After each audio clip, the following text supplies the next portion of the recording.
Hello, today I'm going to show you a folder of British banknotes that I've assembled over the course of my life.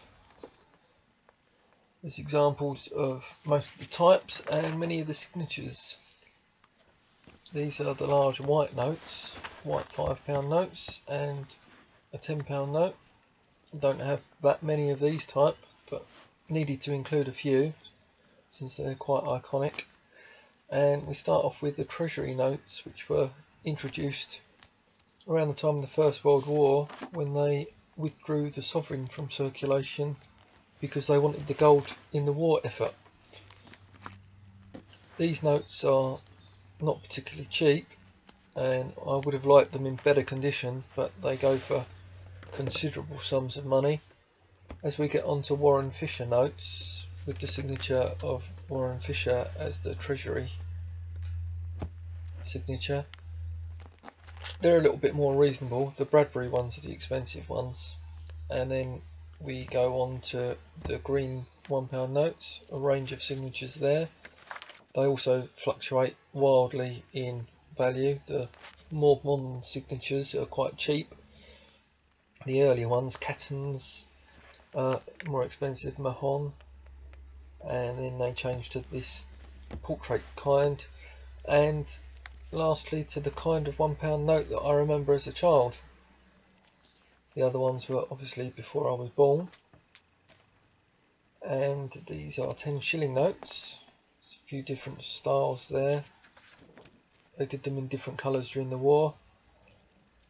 And then the portrait series of those as well.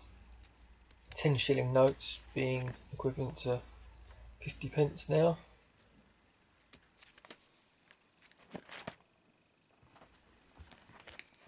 Then on to £50 notes. These two I remember as a child, although I rarely would have got one as a child because £50 was a lot of money in the 1980s.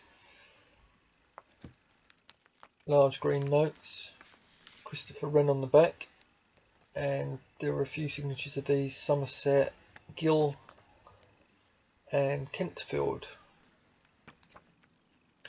Then they were replaced with the red notes, and the last series of the red note with the hologram. These are the £20 notes with the Shakespeare reverse.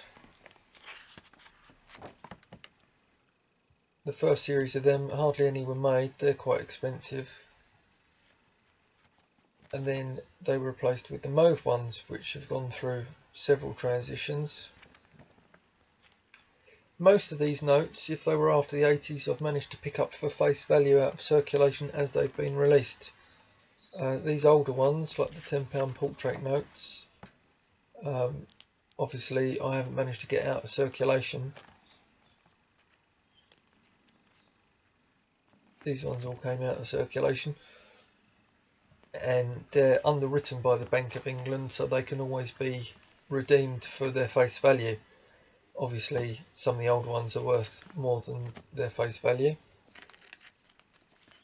This Britannia series of £5 notes, the L.K. O'Brien notes, I think they've got one of the nicest piece of artwork on the back.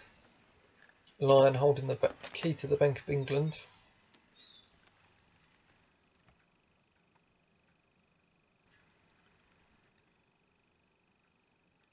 Some of these have labels on with prices. Obviously those prices have been negotiated, so I haven't necessarily paid the ticket price. And like anything else, if you buy anything cheap enough, it's a good investment. But you know, to complete your collection, sometimes you have to pay the full money to get the final couple of pieces you need. So rough with the smooth. Some bits and pieces at the back here. These ones aren't English. These are Scottish notes, which I've found out of circulation. Not all of them are in good condition. This is a series of French notes from when I visited France in my teenage years, and they were all for face value. Obviously France has had the euro come in now. Did like the designs of the French notes though, quite colourful, different sizes, with French notable figures.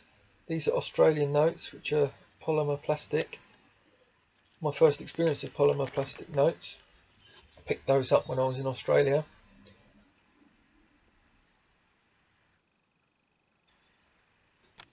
These are Bulgarian notes. Had a Bulgarian girlfriend for a little while, so developed a bit of an interest in Bulgaria. And the more modern ones I picked up there, and then decided to backfill some of the older ones. They're quite cheap to get sets of notes from some of the Eastern European countries. Some Israeli notes there. These ones are Greek. Some Italian ones. Morocco, Tunisia, Singapore. Some euros.